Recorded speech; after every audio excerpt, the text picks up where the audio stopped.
Hi guys, खुलुमबाय आंनि YouTube चेनेलाव बियो आंनि फार्स्ट ब्लग जागोन। नोंथांमोना आंनि चेनेलखौ अन्नानै साबस्क्राइब खालामना होगोन।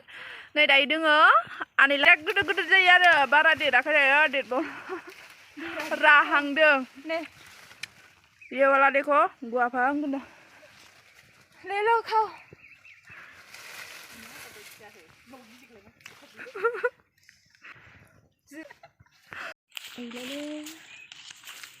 नै बिदि मोनबाय माने मोनहांबाय आरो बेयो मोनस्राबाय बिदि मोनस्रानाया सिङाव एम्फौ जायो।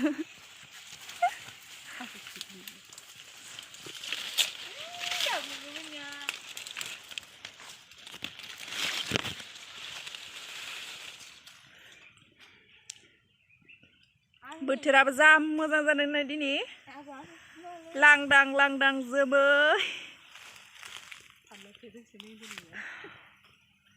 फानलु जग्रबसे गायनाय दोंना फिथाइ दोंसोयो फानलुआबो।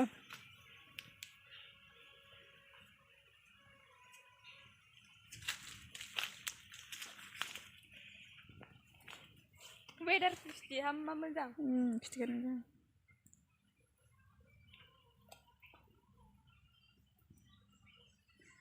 माइ